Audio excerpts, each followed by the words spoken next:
오늘은 세일의 마지막 날이면서 또 모든 기독교회가 성금요일로 지키는 그러한 날입니다.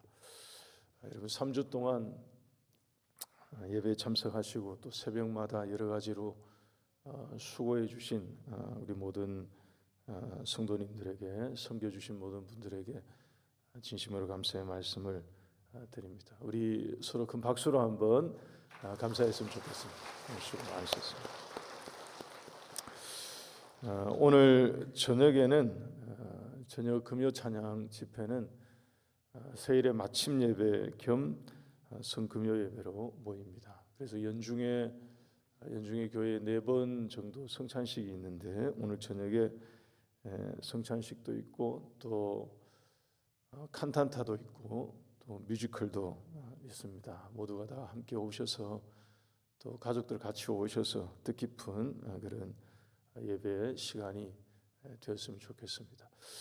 세일에 다 참석하셔서 출석표를 내셔야 되는 분들은 저녁 집회에 오셔서 저녁 집회 후에 나가실 때 내고 가시면 될 것 같습니다. 그리고 성경 퀴즈 참여하고 계시는 분들도 저녁에 오시면 문제를 받아가실 수 있습니다. 그래서 가져가셔서 주일까지 내시면 되겠습니다. 오늘은 이 고난주간 금요일입니다. 예수님이 잡히신 그 시간, 잡히신 날부터 때부터 십자가에서 운명하실 때까지가 이제 이 날에 해당되는 그런 그죠. 기독교 역사에서는 신앙에 있어서는 참으로 중요하고 역사적인 그런 날이죠. 그리고 하나님의 구속사에 있어서도 이것은 어떤 점에서 하나님이 창세기에서 말씀하신 그 최초의 복음이라고 하는 창세기 3장 15절 이 말씀이 실은 성취된 그러한 날입니다. 내가 너로 여자와 원수가 되게 하고 내 후손도 여자의 후손과 원수가 되게 하리니 여자의 후손이 내 머리를 상하게 하고 너는 그의 발꿈치를 상하게 할 것이다 라고 하신 이 말씀 그대로 여자의 후손이신 예수님이 사탄의 머리를 깨트리신 그런 것이고요. 그리고 사탄은 예수님의 발꿈치 정도를 상하게 한 그런 날입니다. 한쪽은 머리가 깨지고 한쪽은 발꿈치를 다친 것이니 어디가 더 치명적인 것인지는 자명한 것입니다. 특히 여러분 그 창세기 말씀에 여자의 후손이 내 머리를 상하게 한다 하는 이 표현은 실은 이게 좀 과격한 표현입니다만 크러쉬 한다는 그런 뜻을 실은 여기에는 담고 있습니다. 그러니까 짓이긴다 하는 그런 말이죠. 바꿔 말하면 완전한 승리를 표현해 주신 그러한 말씀입니다. 더군다나 사탄은 십자가에서 예수님의 발꿈치 정도를 상하게 한 것으로 보였지만 하나님이 3일 만에 그를 다시 죽음에서 살리심으로 발꿈치조차도 상함이 없도록 만드셨기 때문에 하나님의 완전한 승리를 십자가에서 성취하시는, 십자가는 그런 점에서 하나님의 완전한 승리를 이루게 만들고 또 성취하도록 만들어 주는 그런 사건이자 장소였던 것입니다. 오늘 이 말씀이 시편 13편 말씀을 보시면 이러한 최후의 승리를 얻기까지 예수님이 십자가의 이 승리를 위해서 어떻게 하셨는가 하는 것을 보여주는 그런 시편과 시와 같습니다. 여러분 여기에 나오는 내용은 우리에게는 이게 모델이 되는 신앙의 지침이자 모델이 되는 그러한 내용입니다. 그러니까 사탄의 끊임없는 공격 가운데에서도 우리가 어떻게 이길 수 있고 이겨야 하는지를 보여주는, 가르쳐주는 그런 말씀입니다. 여러분 성금요일로 돌아가 보면 성금요일 오늘로 돌아가 보면 성경에 오늘에 이 일어난 그 사건 내용을 기록하고 있는 그 부분으로 가보면 예수님이 잡히시는 이 장면이 나옵니다. 우리처럼 이렇게 새벽 시간이죠. 그러니까 성금요일은 거기서부터 시작이 된 것인데 예수님께서 최후의 만찬을 제자들과 하고 난 다음에 습관대로 감람산으로 가십니다. 겟세마네 동산 늘 기도하던 대로. 여러분 습관이 그래서 실은 무서운 게 마지막 죽음의 순간까지 예수님은 습관을 따라서 겟세마네 동산에 이제 기도하러 가신 거죠. 바꿔 말하면 습관이 예수님을 끌고 거기로 간 거죠. 그러니까 거룩한 습관을 만들어 놓는 것이 그처럼 중요하고 실은 무서운 그런 것입니다. 그러니까 예수님이 제자들을 데리고 습관을 따라서 최후의 만찬 이후에 겟세마네 동산에 기도하러 가셔서 거기서 마지막 밤을 지새우시면서 기도를 하십니다. 예수님은 이제 그렇게 하셨는데 우리 모두가 다 알고 있는 대로 우리에게 적용 모델이 되는, 우리에게는 어떤 점에서 이제 우리의 아바타가 되는 이 제자들의 모습이 우리에게는 도전이 되고 또 교훈이 되고 반면교사가 되는 것입니다. 겟세마네 동산으로 출발하기 전에 예수님이 제자들에게 그때 의미심장한 말씀을 실은 하셨습니다. 무슨 얘기냐 하면 제자들에게 예수님 이런 말씀을 하시고 난 다음에 그들을 데리고 겟세마네 동산에 가셨어요. 너희들이 다 오늘 나를 떠나게 될 것이다 하는 말씀을 하시고 가셨습니다. 다 주님을 버리고 떠나게 된다 하는 얘기를 꺼내시니까 베드로가 대표로 얘기를 했죠. 우리 모두가 다 알고 있습니다. 주님 모두가 다 주님을 버려도 저는 주님을 버리지 않습니다. 죽을지언정 주님을 떠나지 않습니다. 이런 호언장담을 이제 베드로가 예수님에게 했습니다. 그때 예수님께서 유명한 말씀을 해주셨죠. 너는 베드로, 너는 오늘 밤 닭이 울기 전에 나를 부인한다라고 얘기를 하셨습니다. 그러니까 오늘 밤이라고 얘기한 것으로 봐서 그날 새벽을 얘기한 그런 말씀이죠. 닭은 새벽에 우니까요. 그러니까 제자들은 호언장담을 했습니다. 우리는 절대 주님을 떠나지 않고 버리지 않고. 여러분 그 중에는 칼을 가지고 간 사람도 있습니다. 그 제자들은 어느 정도 예상을 하고 올라간 거예요. 그날 예수님이 그 얘기를 하셨기 때문에 너희가 다 나를 떠나게 될 거라고 얘기를 하셨고 그 이전에 이미 세 차례 이상 십자가에 대한 말씀을 하셨기 때문에 제자들은 이미 어느 정도 짐작을 하고 따라간 것입니다. 그래서 나름대로 자기들은 준비를 했어요. 단도를 몸에 지니고 올라간 제자들도 있었습니다. 여차하면 여차할 거라고요. 이들의 마음 가운데는 우리는 절대 주님을 떠나지 않을 거고 주님을 지킬 거고 주님을 버리는 일은 없을 거고 우리는 이렇게 행동을 하자 하는 생각을 마음에 품고 간 것으로 보입니다. 근데 겟세마네의 기도가 정작 시작되고 난 다음에 다 이상해졌습니다. 이들의 마음이요. 다 이상해지고 다 해이해졌습니다. 여러분 신앙이라는 게 어떤 거냐? 마음 먹는다고 되면 얼마나 좋겠어요, 여러분. 신앙과 믿음이 우리 의지대로 내가 품은 결심대로 된다 그러면 얼마나 좋겠냐고요. 변함없는 마음이라는 게 제일 어려운 것입니다. 그래서 인내하는 신앙이라는 게 정말로 어려워요. 한결같은 마음을 가지고 끝까지 꿋꿋이 따라간다는 게 이게 너무너무 어려운 것입니다. 1년 지나고 2년 지나고 5년 지나고 10년 지나고 여러분 주변을 돌아보세요. 늘 있던 그 사람이 늘 거기에 있는지 여러분 그게 정말로 값진 거거든요. 늘 있어야 될 그 자리에 자기 자리에 있는다는 게 이게 얼마나 어려운 일인지 모릅니다. 변함없는 마음으로 주님을 따르겠습니다 하는 것이 얼마나 값진 고백인지 몰라요. 제자들은 겟세마네 동산 가기 전에는 자기들이 막 예수님을 절대적으로 버리지 않을 거라고 말했고요. 목숨을 걸겠다고 얘기한 그런 고백도 있었고요.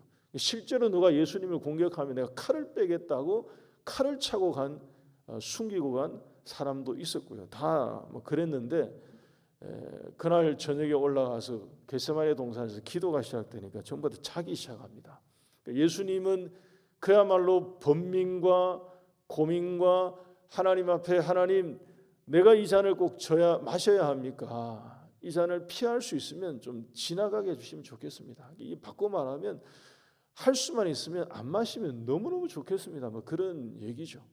그 정도로 번민과 마음의 고통을 가지고 땀방울이 이렇게 끈적끈적 떨어지는 핏방울처럼 보일 정도로 그렇게 밤을 지새우시면서 깨어 기도하시는데 제자들은 그 정도의 마음이 아니었던 거죠. 올라가기 전에는 굉장했었는데 올라가고 난 이후에는 이런 마음들이 다 사라진 것처럼 계속 졸고 있었고요. 자고 있었고 예수님이 3번이나 와서 깨웠지만 결국 새벽이 올 때까지 잠에서 깨어나지 못했습니다. 이게 성금요일에 이제 일어나기 시작한 그런 일이죠. 여러분 이전에도 몇 차례 말씀을 드린 것으로 기억합니다. 그 장면. 금요일 아침 새벽에 예수님이 잡히시던 바로 그 장면. 겟세마네 동산에서 기도하고 그 새벽에 예수님이 결박되던 그 장면은 우리에게 보여주는 것은 굉장히 쉬운 것입니다. 되게 명확하고요. 아주 뚜렷한 교훈을 우리에게 보여줍니다. 인생의 마지막 그 시간, 그 끝자락에 간절히 기도하던 그 예수님의 모습과 그리고 깊은 잠에 빠져서 3번씩이나 깨워도 계속 잘 수밖에 없었던 그 인생의 피곤함을 다 안고 세상 모르고 자고 있던 이 제자들의 모습은 굉장히 대조적인 그런 모습이죠. 누가 십자가에서 일어나게 될 영적 전쟁에서 이길 것인지, 누가 이기고 누가 질 것인지를 보여주는 아주 상징적인 그런 장면입니다. 여러분 한 번 더 말씀드리면 다른 사람은 다 주를 버려도 저는 주님을 버리지 않습니다라고 했던 베드로는 제일 먼저 도망갔습니다. 제일 먼저 부인하고요. 멀찍이 따라가다가 1번으로 부인했습니다. 제일 먼저 부인하고 다른 제자들도 다 도망쳐 버렸고요. 그 중에 한 청년은 자기의 옷을 벗어던지고 벌거벗은 몸으로 도망갔고요. 단도를 몸에 지니고 왔던 그 사람은 예수님이 잡힐 때에 그 칼 한번 빼들었다가 다 아시죠? 칼 한번 빼들었다가 머쓱해지고 도망가고요. 그렇게 다 도망간 것입니다. 마치 불 탁 들어오면 옛날 집에 불 탁 들어오면 바퀴벌레 쫙 사라지듯이 그 겟세마네 동산에서 다 그렇게 도망간 거예요. 불 켜지기 전까지는 자기 세상처럼 호언장담했는데 탁 켜지니까 싹 사라진 것입니다. 오늘 이 시편 13편이 우리에게 보여주는 장면이 어떤 장면이냐 하면 예수님이 십자가를 지시기 그 직전에 겟세마네 동산에서 몸부림을 치며 기도하고 계시는 그 예수님의 모습을 연상하게 하는 그런 장면입니다. 성금요일 그 아침에 일어나는 그 장면을 보여주는 것과 같은데요. 여러분 2절, 3절, 4절 말씀 한번 보십시다. 오늘 본문 2절, 3절, 4절 보시면 나의 영혼이 번민하고 종일토록 마음에 근심하기를 어느 때까지 하오며 내 원수가 나를 치며 자랑하기를 어느 때까지 하리이까. 여호와 내 하나님이여 나를 생각하사 응답하시고 나의 눈을 밝히소서. 두렵건대 내가 사망의 잠을 잘까 하오며. 이 4절 말씀 같이 읽겠습니다. 시작. 두렵건대 나의 원수가 이르기를 내가 그를 이겼다 할까 하오며 내가 흔들릴 때에 나의 대적들이 기뻐할까 하나이다. 여러분 여기에 나오는 사망의 잠이라는 단어를 주목하시기 바랍니다. 아차하는 순간에 잠에 빠지면 이렇게 된다는 것입니다. 아차하는 순간에 잠에 빠지면 원수가 말하기를 내가 이겼다고 말할까 내가 염려가 된다는 것입니다. 우리가 아차하는 순간에 잠에 빠져서 그 잠이 사망의 잠이 되면 원수가 말하기를 내가 저를 이겼다고 할까 한다는 것입니다. 내가 아차하는 순간에 흔들리게 되면 대적들이 자기들이 이긴 줄 알고 기뻐할까 염려가 되는 것입니다. 이게 겟세마네에서의 그 간절한 주님의 기도, 밤잠을 이룰 수 없는, 그야말로 땀방울이 핏방울처럼 떨어지는 그런 심정으로 기도하던 주님의 심정을 실은 묘사해 준 것과 같습니다. 그래서 씨름한 거죠. 기도로 씨름하고 있었던 거죠. 반면에 제자들이 이 사망의 잠을 잤다는 것입니다. 허망하게도 이 제자들은 여기에 올라가서 사망의 잠을 잔 것입니다. 깊은 잠에 빠져 들어간 거죠. 여러분, 우리의 매사가 그렇지 않을까 하는 생각이 듭니다. 자고 쉴 때가 있으면 자면 안 되고 깨어 있어야 할 때가 있을 것입니다. 제자들은 자면 안 되고 깨어 있어야 될 때 마음을 놓친 거죠. 정말로 하나님 앞에 깨어서 그 영적인 전쟁, 십자가에서 일어나게 될 그 영적인 전쟁을 이기기 위해서 깨어서 기도해야 될 때 마음을 놓친 것입니다.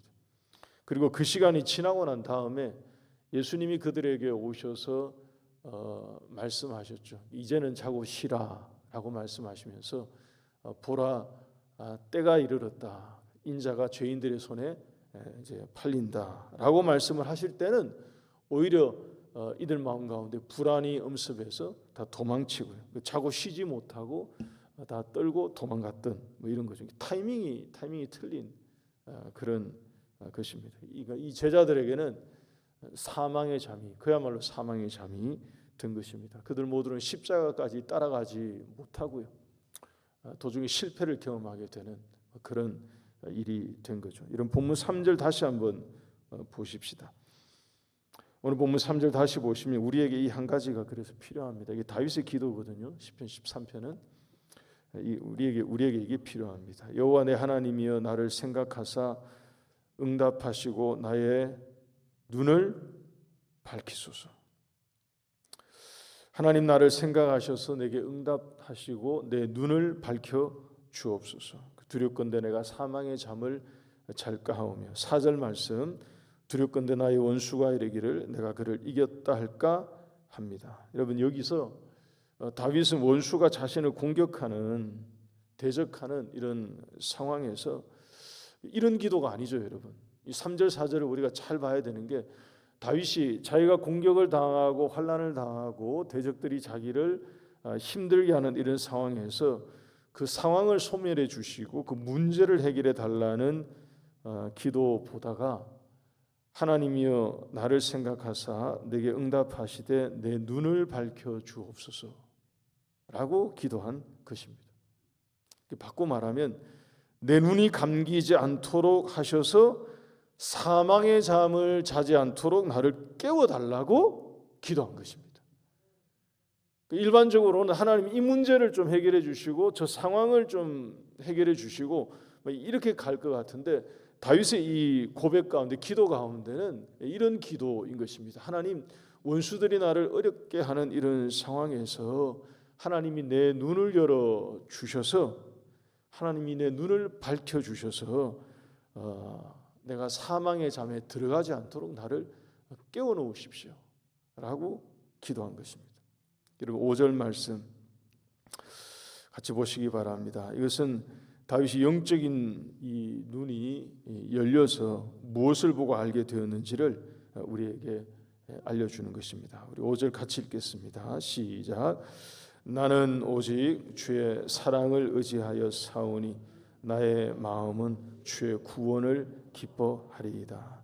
여러분, 다윗이 뭘 봤죠? 주의 구원을 본 거예요.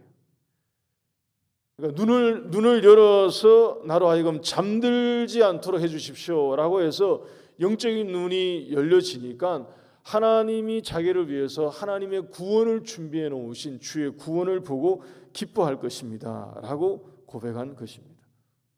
여러분, 우리 하나님께서 저와 여러분들의 눈도 이렇게 열어주시기를 소망합니다.